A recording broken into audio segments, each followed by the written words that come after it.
Salut les amis, aujourd'hui on est à Montpellier entre l'église Saint-Roch et l'église Sainte-Anne.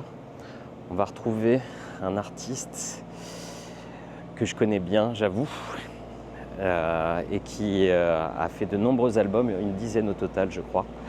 Donc on va aller écouter un petit peu ce qu'il nous a préparé, multi-instrumentiste, DJ et encore plein d'autres surprises. Allez, on va cogner.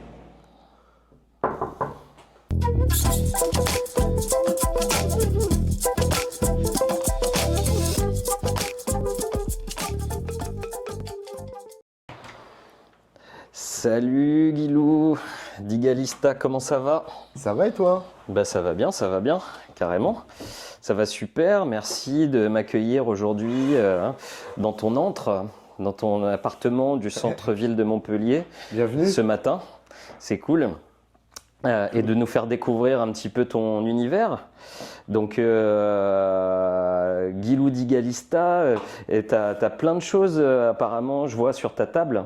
Ah, C'est des petits instruments dont tu te sers pour pouvoir composer, c'est ça? sur la table, là, j'ai branché un enregistreur qui fait des boucles. Voilà, c'est un enregistreur qui permet d'enregistrer Ok. 5 pistes différentes, là. Et puis de pouvoir faire des arrangements live, de pouvoir.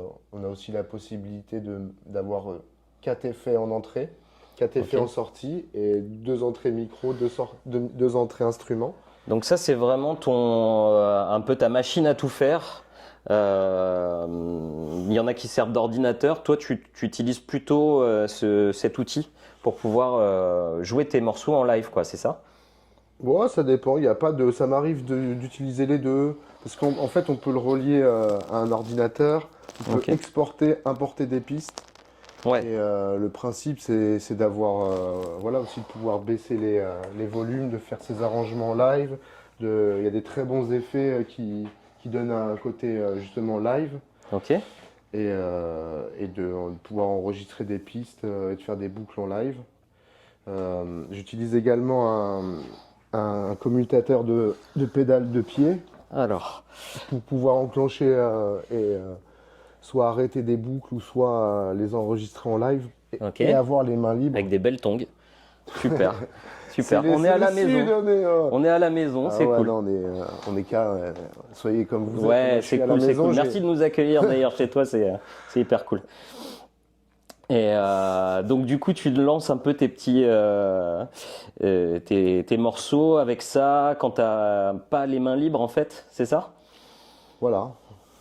D'accord, Après, il d'accord. faut assigner. L'idéal, ce serait que j'en ai une deuxième et que je puisse bien paramétrer Ouais, chaque piste le fait d'assigner le bouton A ou le bouton B, c'est-à-dire le bouton 1 ou le bouton 2 à n'importe quelle information, quoi. ouais, pour pouvoir déclencher vraiment quand tu le souhaites facilement au pied et pouvoir te libérer de l'espace des mains pour pouvoir jouer en même Ouais, temps, tu peux quoi. faire plein de trucs, genre tu peux assigner un rythme, arrêter le rythme avec le pied ou envoyer une boucle avec le pied également, quoi. Donc c'est vrai que c'est super pratique et ça permet d'arriver à boucler dans le temps plus Mhm. précisément les choses et Ouais, d'avoir les mains prises, quoi, parce que ok. on joue avec les pieds mais on joue pas mal enfin on Ouais, joue beaucoup tu plus avec les utilises mains. un peu tout ce qui est à ta Le disposition, tout quoi. c'est de jouer avec les mains pas comme un pied, quoi. Ah, magnifique. Celle-ci, on la garde.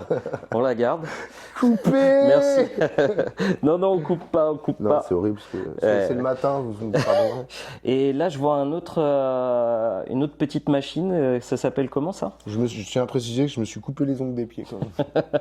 Bah, merci pour cette Ça, c'est une information. S- Ça aussi, ce Alors, sera gardé. bah là, c'est écrit là, c'est une Roland SP404.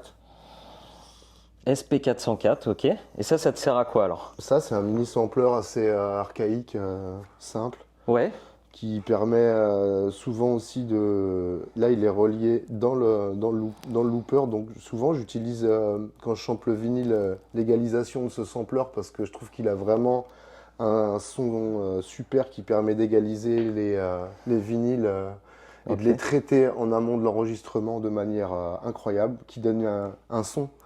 Il y a une qualité sonore Ouais, très il y a une spécifique, c'est ça? Ouais, donc quand je fais ça, soit j'enregistre le sample avec l'égalisation, et souvent j'utilise la reverb parce que la reverb et les effets ils sont super, les filtres aussi. Ok. Et il y a différentes façons de faire, quoi. Il y a soit. Et il est joli en plus. Ouais, bah là c'est Tu l'as, une petite coque qui met un tu peu l'as de tuné vie. un peu à ton goût, quoi. Voilà. Goût donuts.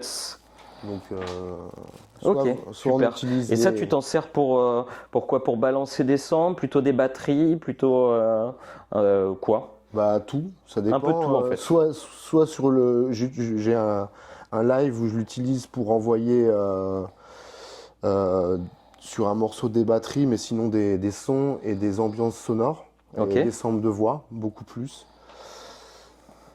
Parce que c'est très pratique. ok, Et sinon, en live, bah, on peut assigner soit un sample sur plusieurs patterns.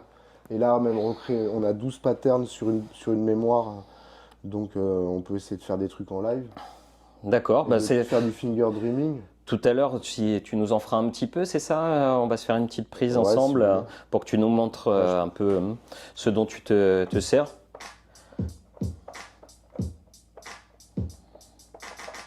Ok, cool, cool. Ouais, on voit qu'il y a de quoi faire. Il y a de quoi faire. Et je crois que tu as d'autres instruments, il me semble, Alors, dont tu te sers un peu pour tes compositions aussi. ouais. Ouais, bah vas-y, montre-nous ça alors. Alors le premier qu'on voit à l'image, c'est cet instrument-là. C'est quoi ça? Ça, c'est deux instruments en un. C'est des coquillages, les coques. D'accord. Et ça, c'est des grosses coques aussi. Ok. Ah ouais, ça c'est de vrais coquillages. Non, c'est pas des coquillages, non. c'est des coques de noix. D'accord. Donc ça donne un son qui fait penser un peu à la pluie sur celui-là. Mhm. Et puis on Ok. peut le jouer de différentes manières, quoi. Ouais, ça donne un son très ethnique, quoi.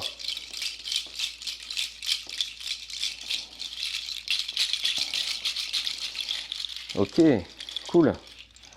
Donc, et ça, c'est quoi? C'est aussi, ça, c'est des fruits? C'est ça à la base, non? Ouais, C'est des fruits séchés? c'est des fruits, c'est des baies. C'est des baies séchées? Ok, les deux. Parce que là, on en a deux. Ok, cool. Et donc ça, tu en mets beaucoup sur tes productions, quoi, c'est ça? Ça m'est arrivé sur mon dernier projet de l'utiliser. Puis Ouais. je sais pas, c'est des sonorités qui. Souvent, j'aime bien utiliser des nouvelles textures sonores. Comme ça peut être des choses que je peux enregistrer à l'extérieur avec mon iPhone ou que je peux repasser soit dans le sampler ou travailler avec de différentes matières, quoi, des nouvelles Ok, matières avec des nouveaux instruments. ok, cool. Je trouve ça cool. C'est pour ça que j'ai différents shakers, que j'ai différents, Ouais. un kayamb, kabasa. Enfin, j'utilise différents instruments vraiment en général, pour Tu varier utilises les sonorités. Parce que contrairement à peut-être à d'autres musiciens, tu utilises beaucoup de vrais instruments, pas d'instruments qui viennent des ordinateurs, puisque maintenant ça peut se faire aussi. Toi, tu préfères utiliser de vrais instruments. Non, je fais les deux. Moi, j'essaie Ouais, d'être pas dogmatique sur ma manière de faire, de pas forcément avoir d'idées préconçues et de routine parce que bah, c'est chiant. ça me paraît Mais être je pense une que bonne raison. c'est aussi peut-être se poser des contraintes. Alors, il en faut et des cadres, mais Ouais. il y a une partie où des fois, je pense que c'est important de se La remettre en contrainte question. peut être source de création, quoi. C'est Ouais, ça? et puis dans mon parcours musical, bah, peut-être pendant je pense que une partie de mon parcours musical, je me suis senti peut-être stagné sur certaines choses. Ok. Et c'est important aussi de se remettre en question, d'essayer des nouvelles sonorités. Par Ouais. exemple, je vous parlais de la cabassa, j'en ai deux, mais c'est celle-ci que je préfère. Je sais pas pourquoi, parce qu'elle sonne mieux, elle est plus douce. Ok. Tiens, montre-la nous. Hop. Fais voir un peu. Tiens là du bout des doigts. Voir. Ouais, voilà. Ok. Ok. Ouais, c'est vrai qu'elle sonne. Elle sonne différent. Elle sonne vraiment sympa. Et là, voilà, j'ai un petit pack d'instruments, de percussions, de baguettes qui me servent voilà, au quotidien à faire des instruments.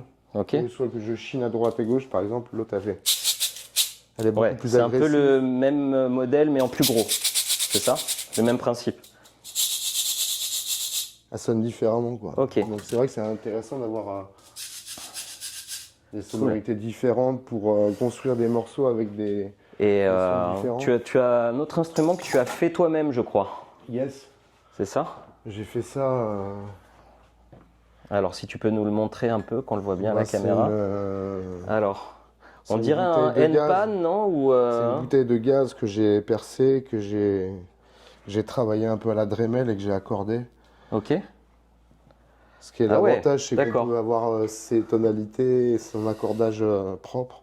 D'accord. Toi, Et- tu l'as accordé, tu l'as conçu toi-même. Ouais. D'accord. Moi, Ok. Mortel. j'ai fait une. J'ai Ouais, fait un accordage. Comment tu as fait ça? Tu l'as scié ou tu as mis un coup de meuleuse ou un truc dans le genre, non? C'est toi J'ai qui l'as. travaillé à la Dremel en fait. À la Dremel, ouais. Et, Ok. et après, elle a scie sauteuse avec les mèches en métal. D'accord. Ok. Et après, Mortel. c'est une question d'accordage. C'est surtout ça qu'il faut, quand on n'est pas expérimenté ou qu'on commence ce genre d'instrument. Soit après, Ouais. il faut, si on va trop loin et qu'on accorde mal, il faut ressouder. Et ensuite, Ah ouais, bah ouais. donc voilà, Ouais, ouais. j'essaie surtout de pas faire ça. Mais voilà, Oui, c'était après, intéressant de pouvoir accorder. Vous voyez, vous pouvez voir qu'il y a Et- des lames qui sont très longues. Ici, par exemple, pour faire des notes plus graves et des notes qui sont D'accord. moins taillées pour faire des notes plus aiguës. Plus les lamelles sont longues, plus c'est grave. Et plus les lamelles sont courtes, plus c'est aigu. C'est ça? Ouais. D'accord. Et j'en vois une au milieu qui est toute ronde. Celle-ci là. Ouais. Bah, j'ai décidé de faire. J'ai pris un parti pris de faire résonner. C'est la seconde de la gamme, donc c'est Lydia. On va je se crois. tourner un petit peu pour Lydia. que jeter dans la belle lumière. Ok. Vas-y, bah, si tu fais nous écouter ça. Alors. Tac.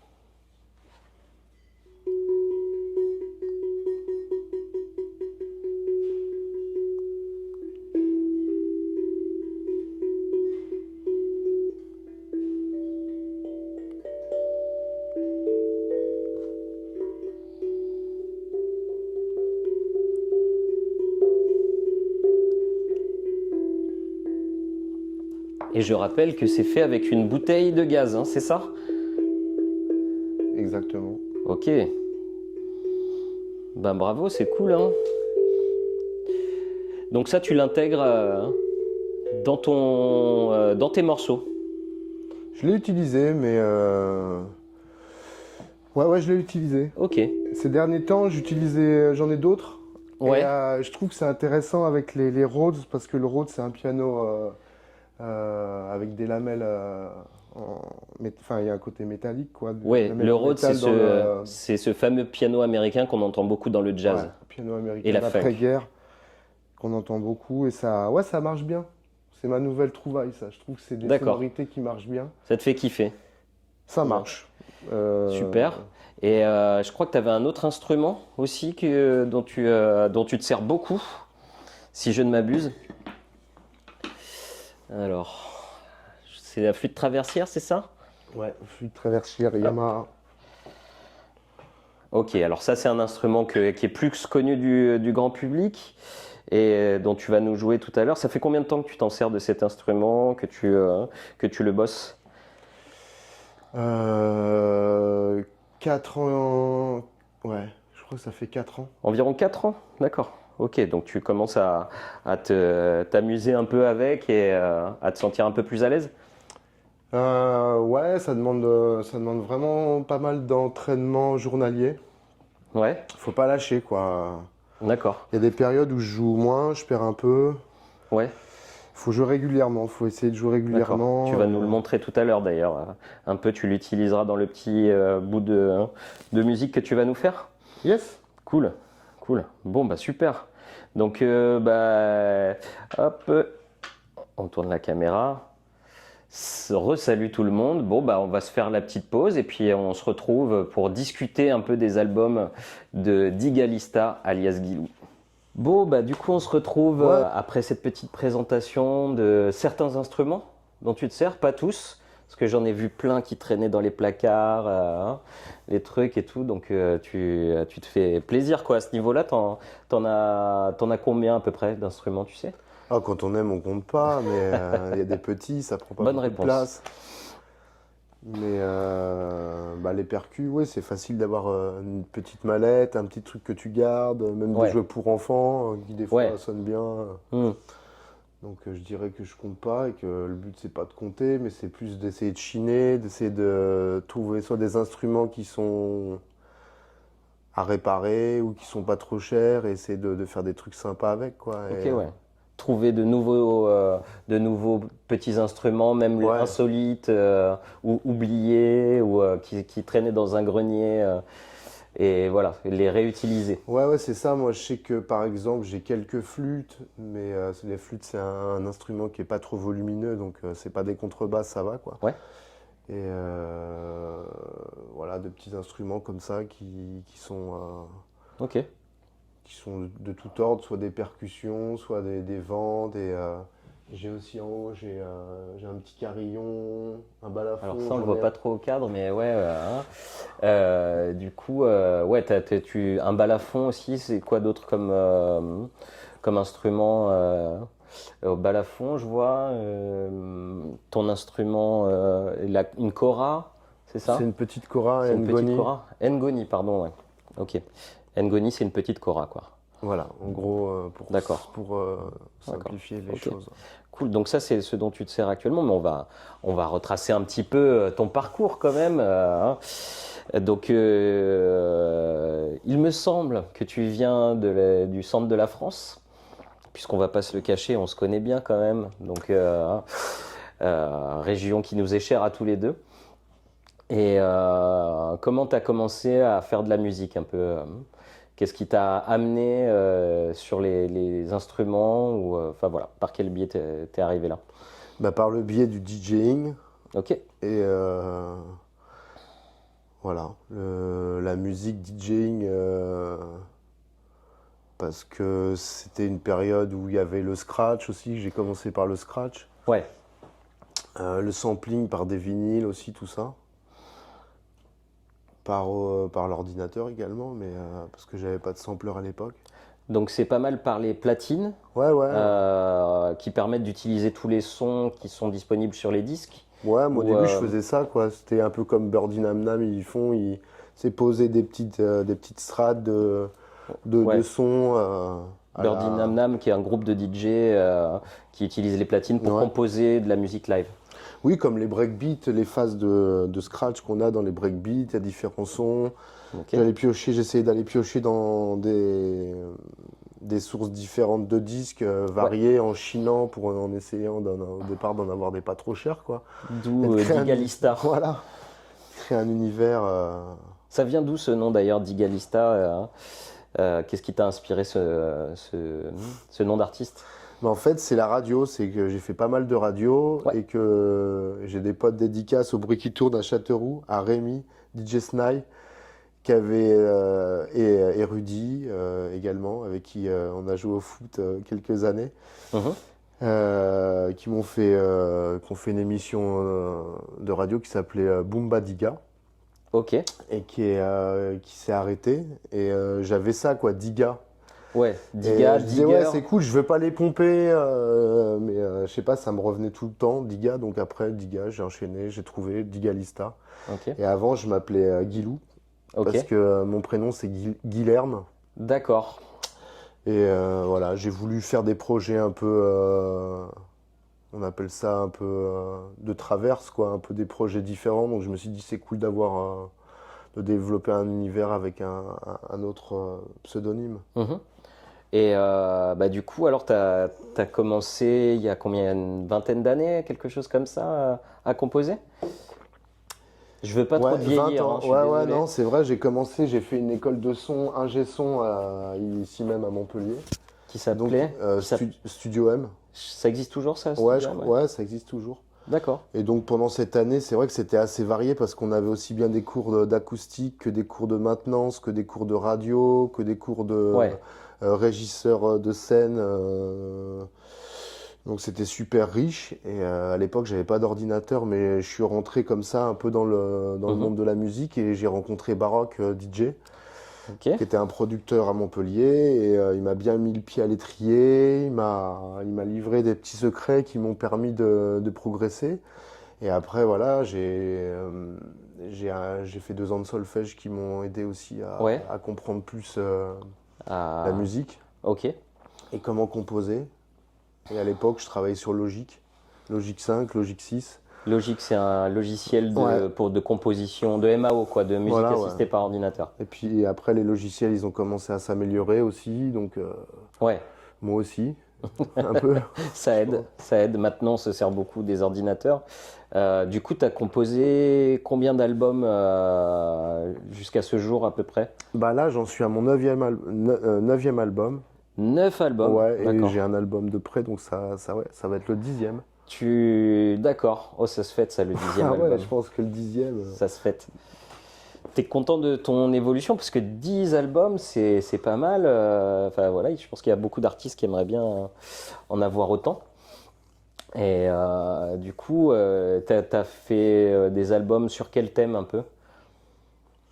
Le premier album, c'était un album un peu introspectif où à l'époque j'écrivais. Ok. Donc j'étais dans une démarche plus d'essayer de chanter. Ouais.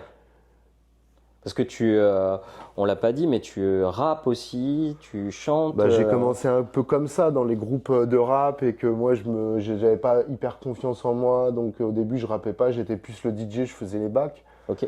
Parce que déjà ça demandait du temps de commencer à apprendre à faire la musique, tout ça. Mais c'était comme ça par cet intermédiaire-là. Ouais. Puis après, les open mic, t'écris un texte et tu te lances. Ouais.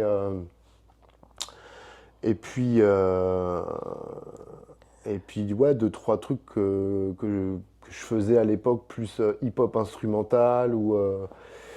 Ça, c'était le premier projet qui était un projet un peu intimiste. Qui s'appelle Expression. Expression. On peut Ouais. le trouver sur les plateformes. Ouais, je pense que tu On peux peut trouver des trouver. trucs, mais n'y allez pas parce que c'était le premier, c'est les casseroles. Ah, c'est pas facile toujours les premiers, mais bon, après ça a le charme des Ouais. premiers. Et j'avais fait un pressage vinyle. Et bah, un jour, j'étais à Paris, j'avais 2, 3 exemplaires et j'ai croisé Cut Killer et tu sais, j'étais tout fier de lui présenter mon projet, quoi. Ouais, Puis après, je me suis dit, putain, il a dû rentrer chez lui et trouver que c'était de la merde, quoi. Parce que bah, c'était peut-être pas assez abouti, mais je me dis, bah tiens, un jour, si je le recroise, je me dis, est-ce qu'il se souvient de ce disque? bien sûr. Après, il faut Et puis, toujours commencer par quelque part aussi. Enfin, pour tous les gens qui commencent, c'est sûr qu'au début, t'es pas toujours pleinement satisfait de ce que tu as fait, puis petit à petit, ça va de mieux en mieux, quoi. Mais non, mais il y c'est avait rare des de trucs faire cool, tout de ouais. suite un truc génial du premier coup. Bah ouais, mais après, j'ai l'impression aussi qu'un disque, c'est aussi difficile parfois de se mettre en dehors du temps et en dehors de l'époque où tu es, quoi. Ouais, C'est ça, justement, les disques qui marquent le plus, c'est des disques qui deviennent intemporels, qu'on peut les écouter tout le temps.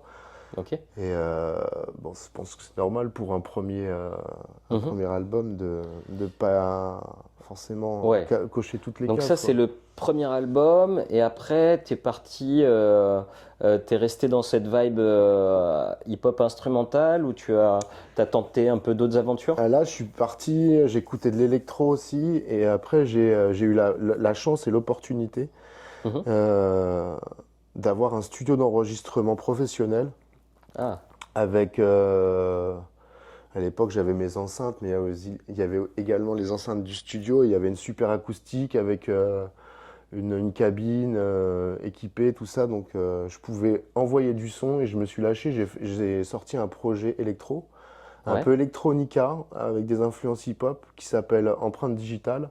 ok. Et je pense que ça, c'était courant 2010-2011. D'ailleurs, j'ai également fait un pressage. Ah bah super, on va le montrer un peu la Avec caméra. tout fait home safe, même la pochette. Je J'espère que faisais ça ça va sur faire un. un peu le point, hop, sur cet album. Il Hop, reste peu d'exemplaires, hein. dépêchez-vous, il reste Mais, peu d'exemplaires. mais il y a eu un repressage sur un label italien l'année dernière, Ok, d'un titre, Laboration. Et voilà. C'était un projet qui était plus influencé par aussi Daft Punk et Ouais. des trucs de Détroit, tu vois, un peu swing. Les trucs UR un peu, le label Underground Resistance Ouais, de même Détroit. des trucs un peu booty aussi, des influences un peu booty, tout ça, D'accord. tout un mélange. Ok. Donc ça, c'est ton deuxième album ou Ça, c'est le troisième? deuxième, ouais. Ouais. Deuxième, et après, t'es resté dans la vibe électro ou t'as... Parce que je sais que tu t'aimes bien explorer plein d'univers différents. Bah ouais, j'ai ressorti un album électro qui s'appelle Spam. Et à l'époque, j'ai eu un petit peu plus de matos. Je crois sur celui-là, j'utilisais des claviers, mais j'avais pas énormément, j'avais moins de claviers. Mhm. Et donc pour le deuxième album électro, j'avais acheté un Mofo, Dev Instruments. Alors, c'est C'est quoi un des mofo? émulations de Prophet. Prophet One, ouais, enfin voilà quoi. Prophet One, c'est quoi? C'est un clavier particulier? Ouais, C'est c'est un quoi? clavier avec un son énorme C'est un pour faire de la piano, musique. un synthétiseur de Ouais, ouf, c'était une quoi. émulation comme ça de ce. Puis j'avais une TR-707 et j'avais aussi deux, trois instruments. Donc je Alors, m'éclatais un peu avec T- mes claviers. Et TR-707, c'est une fameuse boîte à rythme voilà, ouais. de chez Roland qui permet de composer des Mm, rythmiques, principalement. ouais.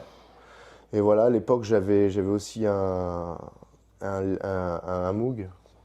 Un autre Ouais, ouais. synthétiseur, ouais, Donc très j'ai connu. créé un album, voilà, c'était un peu plus électronique. Ok, J'avais l'arpégiator de la boîte à rythme qui était ouais. synchronisé avec le Moog. Donc je Et m'éclatais quoi. toujours sur les influences un peu de musique électronique française Ouais, musique ou d'autres électronique, peut-être. un peu plus rock, Ouais, puis toujours influencé par Daft Punk. ouais, J'avais un pote qui jouait de la guitare, donc on faisait des trucs ensemble.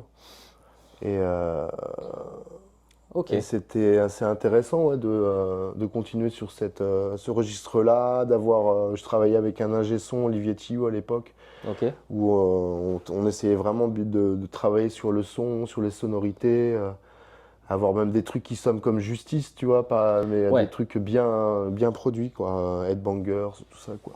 D'accord. C'est un peu D'accord. ce que, dans la vibe qu'était cet album Spam.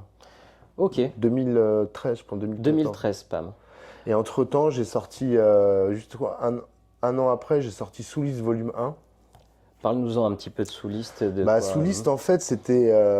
Je vous parlais de la petite mallette, le petit pick-up pour que j'allais Ouais. écouter des disques. C'était pas cette platine qui est présente ici.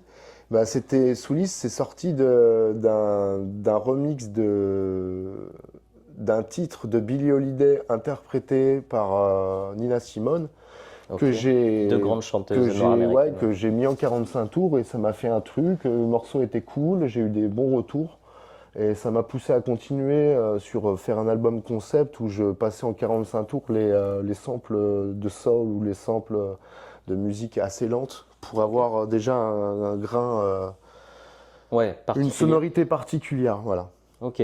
Donc t'as beaucoup samplé les chanteuses et chanteurs peut-être enfin, des années de Billie Holiday. Si je me trompe pas, c'est les années 60, peut-être même avant, non? Billy, non, c'est beaucoup. C'est euh, beaucoup plus tôt. il y a des morceaux qui sont un peu vraiment plus tôt.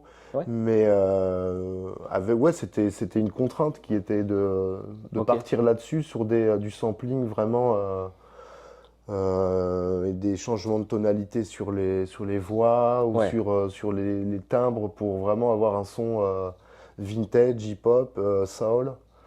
Et ça, Souvent, on faisait correspondre les influences musicales à Grammatic ou Wax Taylor. ok. Voilà, c'est des influences qui me vont bien. Ah oui, oui, Grammatic et Wax Taylor qui Mm. ont beaucoup, enfin voilà, qui sont un peu dans cette vibe-là, et qui sont de super artistes aussi qu'on adore. Donc sous liste 1 et 2, je crois. Ouais, Soulist Volume 2 qui a dû sortir 4 ans après, je pense, ou 3 ans après. Mhm. Et pareil, ouais, je crois il y a 18 titres sur le volume 1, peut-être autant, ou 16 sur le volume 2. Ouais, Ou pareil, ouais, parce que t'avais de la matière, j'avais quoi. de la matière n'ayant pas une structure derrière pour sortir beaucoup d'éditions, tout ça, c'est beaucoup de boulot Ouais. de faire les trucs administratifs et peut-être une erreur de ma part, hein, mais d'en avoir trop mis. Parce que on rappelle aussi que tu fais beaucoup de choses tout seul ou quasiment tout seul, quoi. C'est ça, t'as un label ou tu t'autoproduis? Non, ça c'était des autoproductions et j'ai bossé avec aussi Olivier Thioux sur le premier volume et avec Baroque DJ qui a masterisé le second volume. D'accord. Donc j'ai travaillé avec 2 ingés différents sur ces projets-là. Mais pour ce qui est de la diffusion, du coup, c'est toi qui t'en occupais? Ouais. Tu fais quoi? Tu remplis tes petits colis et tu les envoies à droite à gauche? Ouais, tu fais Tu ça. démarches les labels? Tu fais ça, tu mets les mix entièrement ou tu fais même des teasers. Mhm. Et puis tu essayes de tout faire. Bon, moi j'ai eu la chance de travailler aussi avec un graphiste pour les deux, Ok. qui est Guillaume, qui m'a fait un super truc. Et j'ai fait uniquement un pressage CD. Pardon, lapsus Ok. révélateur. J'aurais aimé faire un pressage. D'ailleurs, C'est- c'est en projet d'ailleurs. J'ai toujours Ouais. ce projet en tête de presser en vinyle ce projet-là. Et D'accord. pourquoi pas. À venir, à suivre. À suivre. Est-ce que tu peux nous parler un petit peu aussi vite fait de tes albums? Je crois que tu as fait un album sur le thème du Japon aussi, ou enfin en tout cas asiatique, Ouais, exact. qui s'appelle Ozeki. Ozeki. Ouais, Ok. Ozeki. Où tu as samplé quoi par exemple? Bah, Ozeki, c'était du sample, beaucoup de koto, de harpe. Harpe japonaise. Japonaise, parce qu'à l'époque, c'est vrai que je sais pas pourquoi, j'ai eu une attraction pour le sumo. Et ça Ok. m'a vachement plu. Je me suis intéressé à tout l'univers sumo.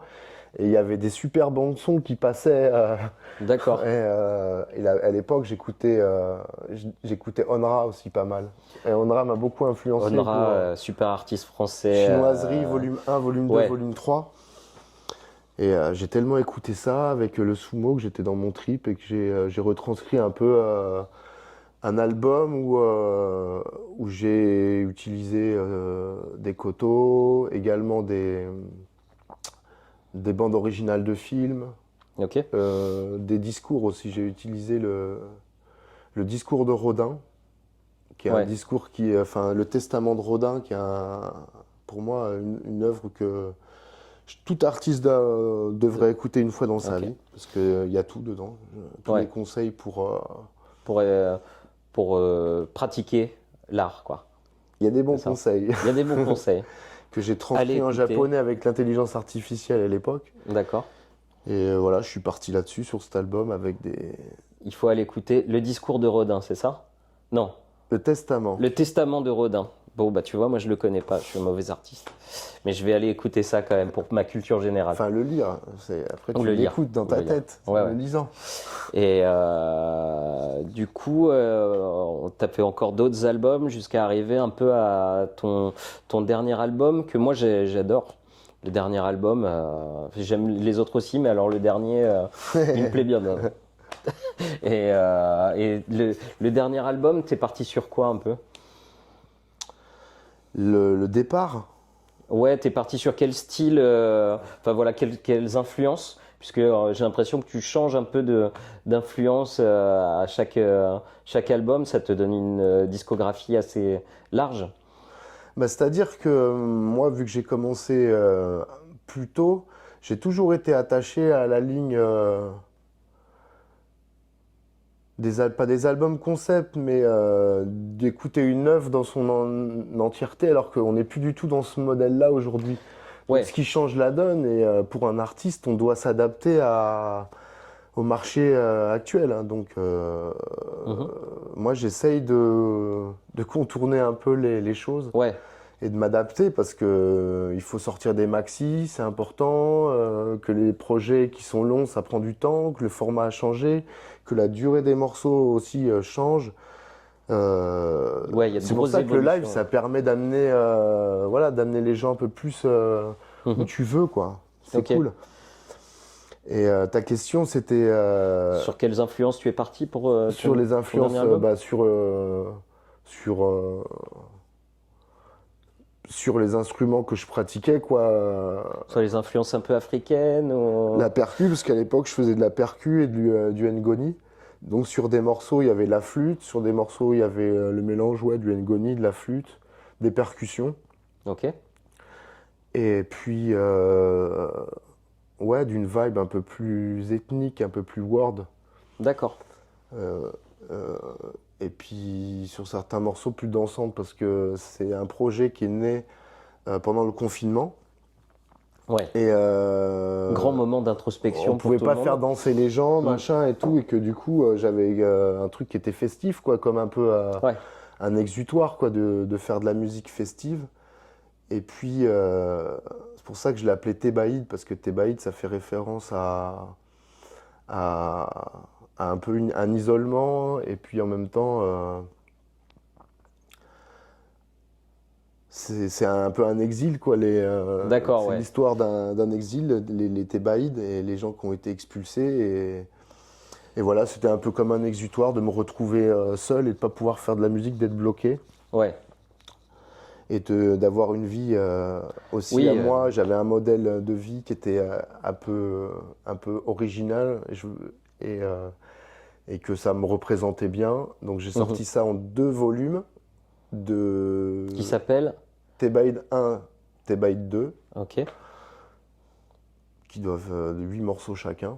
Donc ouais, j'ai changé de format, un peu un plus... format plus condensé. mhm. Mais 2 volumes parce que voilà, aussi la volonté de faire d'être plus dans le marché, de faire des trucs plus, Ouais, de sortir des choses peut-être plus régulièrement et de dire 2 choses un peu différentes sur le volume 1 que le volume 2, parce que sur ok, le volume 2 c'est beaucoup plus dansant, ouais, c'est une version plus dance floor, et le volume 1 c'est un peu plus chill, quoi, ok. c'est une approche plus down tempo. Et ça, c'est des trucs que tu refais en live un peu. Tu as eu l'occasion de le jouer dans quels endroits c'est ton live de Thébaïde? Ben, je l'ai joué au Discopathe, dans certains Au endroits, chez Discopathe de des potes. Montpellier, donc, à qui on passe le bonjour. Voilà, à Radio Campus également, Radio Clapas. Mhm.